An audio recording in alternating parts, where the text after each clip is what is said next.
السلام علیکم ورحمۃ اللہ وبرکاتہ۔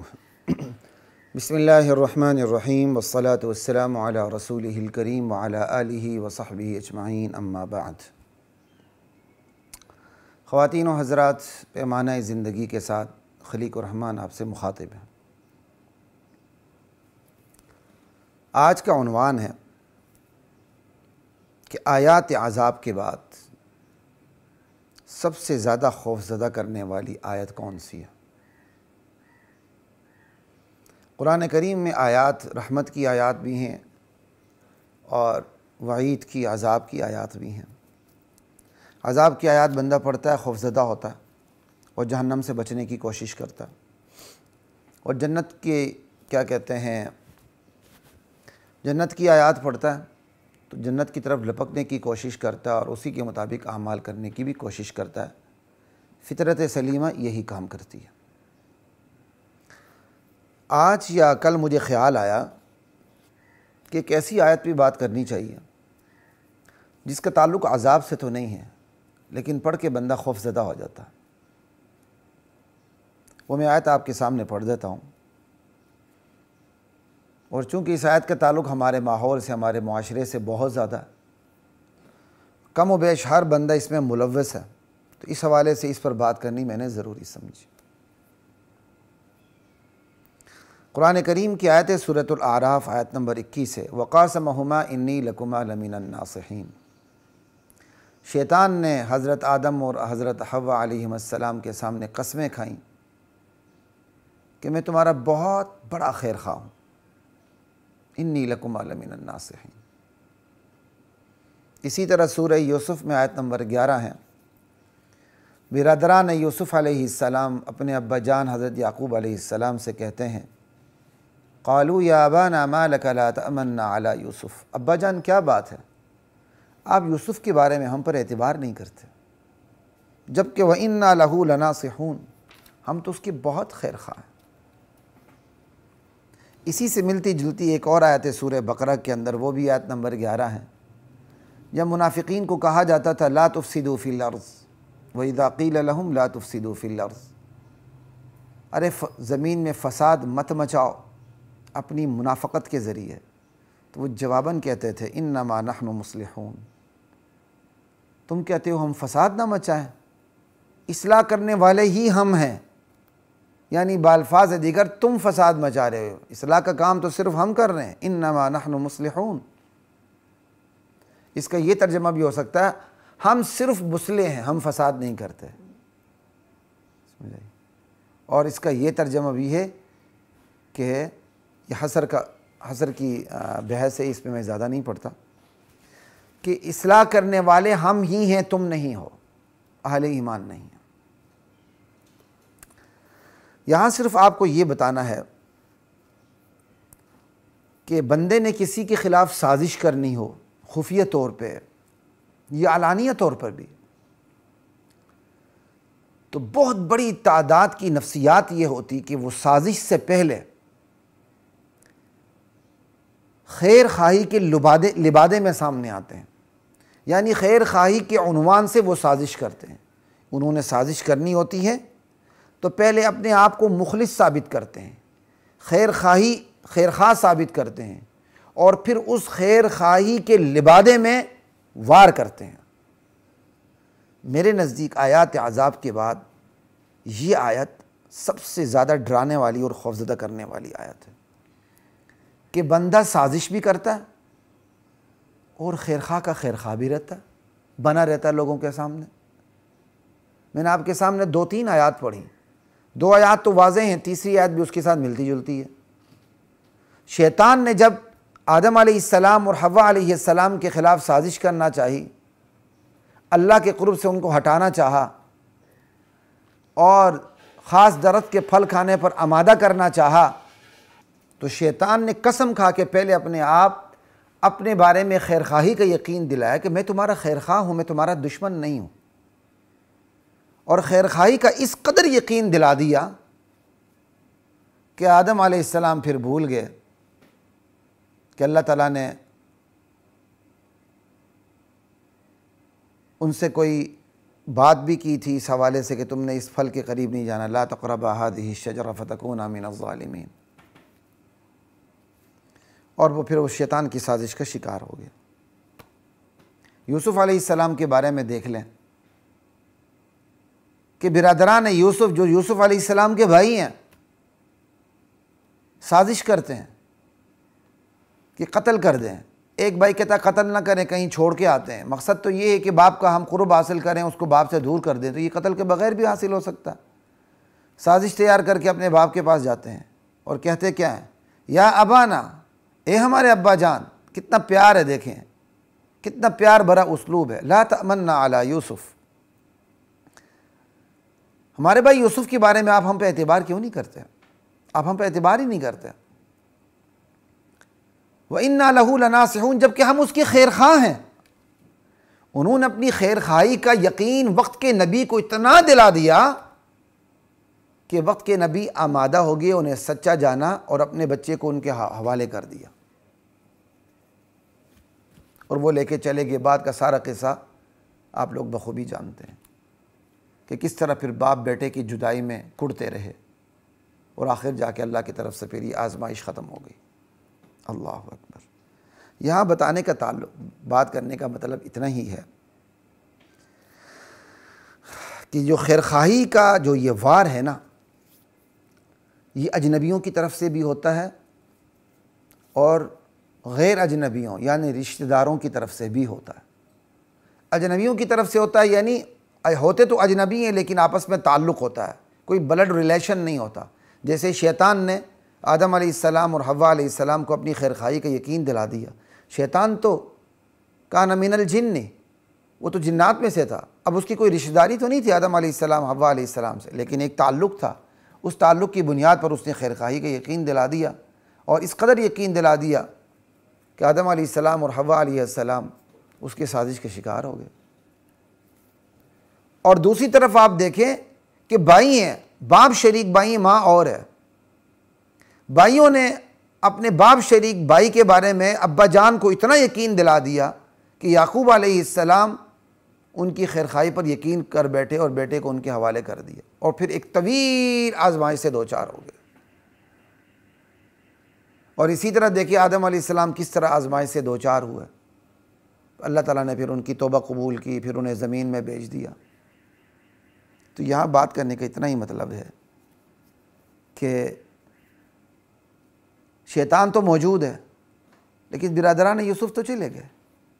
یہ نفسیات آج بھی انسان میں موجود ہے، وہ جب وار کرتا ہے خیرخواہی کے لبادے میں وار کرتا ہے، آج بھی یہ بہت زیادہ ہے، یہ بڑی شیطانی نفسیات ہے۔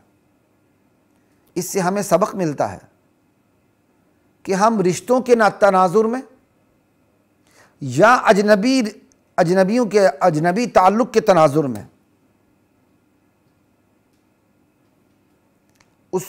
ہم پرکھیں نہ، بلکہ اصول کے تناظر میں ہم کسی چیز کو پرکھیں کہ یہ سچ ہے یا جھوٹ ہے۔ بس یہ نہ دیکھیں چونکہ یہ میرا بھائی ہے یا میرا بلڈ ریلیشن ہے لہٰذا یہ غلطی نہیں کرے گا، یہ بس میرا خیرخواہ ہی ہے، یا چونکہ یہ میرا بھائی ہے اس کے ساتھ میری لگتی ہے یہ ہمیشہ بدخواہ ہی ہے، یا یہ اجنبی ہے یہ میرا بدخواہ ہی ہے، یا یہ میرا اجنبی ہے یہ میرے ساتھ بدخواہی نہیں کر سکتا جیسے میرے رشتہ داروں نے میرے ساتھ کیا۔ نہ، کسی چیز کی حقیقت کو پرکھنا ہو تو نہ رشتوں کے تناظر میں پرکھیں، نہ کسی رشتوں کے علاوہ کسی تعلق کے تناظر میں پرکھیں، تعلق عدم تعلق، رشتہ عدم رشتہ، اس تناظر میں کسی حقیقت کو نہ پرکھیں۔ پرکھنا ہو تو اصول کی روشنی میں پرکھیں بس، تو انشاءاللہ سازشیں بے نقاب ہو جائیں گی، بے حجاب ہو جائیں گی، بے پردہ ہو جائیں گی۔ اور اگر ہم نے ان اصول کی تناظر میں پرکھنے کی کوشش نہیں کی تو پھر ہم سازش کے شکار ہو جائیں گے۔ جیسے منافقین نے کہا لا تفسد، جب ان کو کہا گیا لا تفسدوا فی الارض، انہوں نے کہا انما نحن مصلحون، اصلاح کرنے والے تو ہم ہیں۔ اللہ تو جان رہے تھے، اللہ تعالیٰ نے ان کی اس خیرخواہی اصلاح کے لبادے میں جو فساد ہے، اس کو واضح کرتے ہوئے فرمایا الا انہم هم المفسدون، یہ خبیث، یہ دراصل فسادی یہ ہیں، اصل میں یہ فسادی ہیں، یہی فسادی ہیں، لیکن اپنے فساد کے شعور نہیں رکھتے۔ تو ایک سبق یہ بھی ملا، کوئی اس طرح کے لبادے میں آئے، اصلاح کے لبادے میں، خیرخواہی کے لبادے میں پھر سازش کرے، موقع محل کو دیکھے، موقع محل کے مطابق فوراً ان کی سازش کو بے نقاب کرنا ہے، بے نقاب کر دے، وگرنہ پھر آزمائش کے لیے تیار ہو جائے۔ شاید بہت سے لوگوں کے سامنے یہ بات بہت چھوٹی ہوگی، لیکن جو ان تجربات سے گزرے ہیں ان کے سامنے یہ چھوٹی بات نہیں، بلا مبالغہ آیات عذاب کی بات یہ بہت بڑی بات ہے۔ خود میں اس کا شکار ہوا ہوں، مجھے اچھی طرح پتہ ہے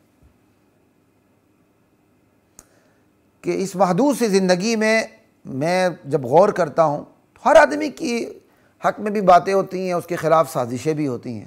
میرے خلاف جو بہت سی سازشیں کی گئیں، ان سازشوں کے پس منظر میں خیرخواہی کی کاٹ کار فرما تھی کہ میرے خلاف سازش سے پہلے خیرخواہی کا فارمولہ استعمال کیا گیا کہ ہم اس کے خیرخواہ ہیں، اور خیرخواہی کا فارمولہ استعمال کرنے کے بعد پھر مجھ پر وار کیا گیا، اور اللہ تعالیٰ نے کم و بیش ہر وار سے بچایا۔ کہیں جا کے پھر میں نے رگڑے بھی کھائے، ان کا بدلہ اللہ نے دیا بھی، اور آج بھی الحمدللہ اچھا بدلہ دے رہا ہے، ایسی کوئی بات نہیں۔ بات اتنی کہنے کی ہے کہ جو سازش کا شکار ہوئے ہیں ان کے نزدیک اس کی بہت اہمیت ہے، جو اس حوالے سے شکار نہیں ہوئے یا شکار ہوئے انہیں اس چیز کا شعور نہیں، تو شاید انہیں اس کی اہمیت کا اتنا احساس نہ ہو۔ میں اپنا ایک واقعہ آپ کو بتاتا ہوں کہ عموماً میرے یہ دنیاوی پڑھے لکھے لڑکوں سے بچپن سے میری دوستیاں زیادہ تھی، چونکہ جہاں میں رہتا تھا اس کے قریب ہی ایک بہت بڑی یونیورسٹی تھی، وہاں کے اچھے خاصے جو پڑھے لکھے ٹیچرز کی اولاد تھی، پروفیسرز کے، تو ایک اچھا یعنی پورے گروہ میرے دوستوں کا، میرا دوستوں کا حلقہ احباب وہاں بہت زیادہ تھا۔ میرے اپنے محلے میں میرے دوستوں کا حلقہ احباب اتنا نہیں تھا، بلکہ نہ ہونے کے برابر۔ تو جب وہ میرے پاس آتے تھے تو عموماً جیسے کہ عام رواج ہے پینٹ شرٹ میں ہونا، عموماً اس طرح کے لباس میں ہونا، تو ایک دن میرے والد صاحب نے مجھے ہلکے پھلکے انداز سے کہہ دیا، اور میری دانش میں ان تک یہ بات پہنچائی گئی تھی۔ مجھے کہنے لگے بیٹا یہ میں تمہارے دوستوں کے بارے میں میرے دوستوں کے بارے میں کہا، بھائی تمہارے تو دوست پینٹ شرٹ والے ہیں، وہ ذرا فکر مند ہو گئے کہیں میرا بچہ پھسل نہ جائے۔ میرے والد صاحب اصول کے حوالے سے بہت سخت ہیں، لیکن اللہ تعالیٰ نے ان میں فلیکسیبلٹی، لچک بھی بڑی رکھی تھی۔ میں سمجھ گیا، میرے پاس دلیل تو نہیں، لیکن تجزیے کی بنیاد پر میں بات کر رہا ہوں۔ میں کہا کسی نے چغلی کر دی ہے، تو میں نے والد صاحب کے سامنے برجستہ کہا، میں نے کہا ابو آپ جتنے بھی آپ پینٹ شرٹ والے دیکھتے ہیں، یا اب چونکہ بہت لڑکپن کی بات ہے، بڑا عرصہ گزر گیا اس کو، تو مضمون آپ کے سامنے میں رکھ رہا ہوں۔ میں کہا جتنے بھی پینٹ شرٹ والے لڑکے ہیں جو میرے دوست ہیں، الحمدللہ اب نماز پڑھتے ہیں، اور پھر میرے درس کا حلقہ بھی تھا، زمانہ طالب علم میں ہی میرے درس قرآن کا حلقہ تھا، اللہ کا بہت بڑا احسان ہے۔ مختصر سے میں نے والد صاحب کو بات بتائی تو والد صاحب مطمئن ہو گئے، کہا بس ٹھیک ہے، فوراً مطمئن ہو گیا، اللہ کا بہت بڑا احسان ہے۔ اسی طرح جب میری پی ایچ ڈی ہو رہی تھی، عربی کتب کا اوریجنل سورسز سے بہت مطالعہ کرنا پڑتا تھا، تو یہ بھی سازش ہوئی، پی ایچ ڈی میں رکاوٹیں ڈالی گئیں، یہاں تک ایک عجیب قسم کی رکاوٹ ڈالی گئی کہ چونکہ مدرسے کی کتابوں کا مطالعہ کرتا تھا میں، وہ آج تک مجھے یاد ہے کہ میرے ہاتھ میں، مجھے اس روح المعانی کا نقشہ بھی یاد ہے، تفسیر روح المعانی میرے ہاتھ میں تھی، مجھے والد صاحب کی طرف سے پیغام ملا کہ بھائی یہ کتابیں چھوڑ دو مدرسے کی۔ اب مضمون مجھے یاد نہیں، میں سیدھے والد صاحب کے دفتر میں گیا اور میں نے وہ کتاب اس طرح ہاتھ میں اٹھائی ہوئی تھی، تفسیر روح المعانی، اس طرح۔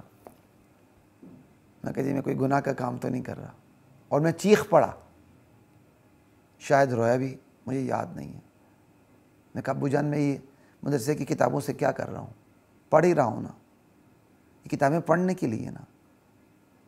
اب مجھے پورا مضمون یاد نہیں. جب میں نے بات کی ابو جان بالکل مطمئن ہو گئے رحمہ اللہ تعالیٰ. کہا ٹھیک ہے جاؤ.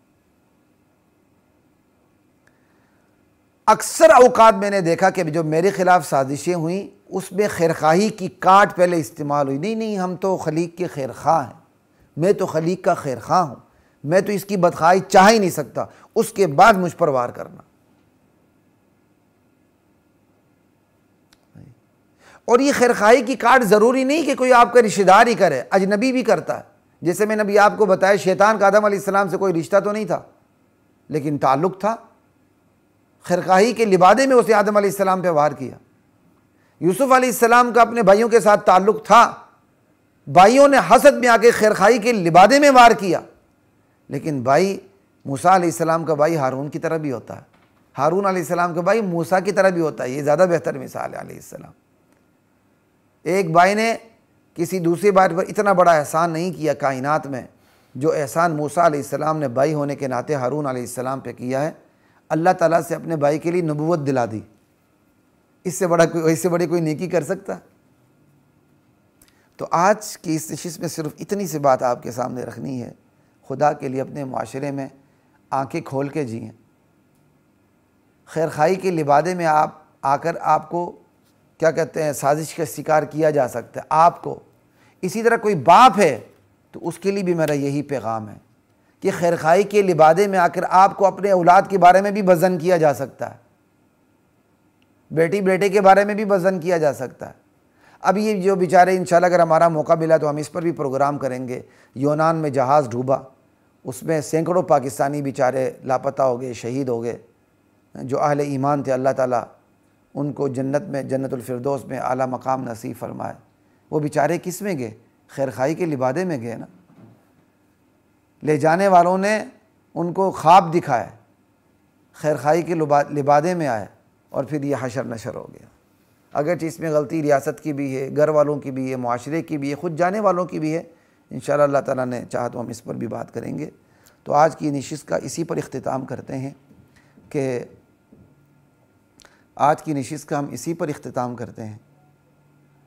کہ سازش ہو رہی ہو تو آنکھیں کھول کے دیکھیں کہیں خیرخواہی کی کاٹ آپ کے خلاف استعمال تو نہیں ہو رہی. پھر آپ دیکھیں اس خیرخواہی کی کاٹ ہے, اس کی کاٹ آپ نے کیسے کرنی ہے. فوراً کرنی ہے تو دیر نہ لگائیں, جس طرح قرآن نے دیر نہیں لگائی. الا انہم هم المفسدون ولکن لا یشعرون سے ان کو بے پردہ کر دیا. نہیں, موقع محل کے مطابق آپ نے طریقے کے ساتھ ان کو نبٹنا ہے تو پھر وہ طریقہ کار دیکھا جا سکتا ہے. اہل علم کی روشنی میں کوئی بڑی بات نہیں ہے.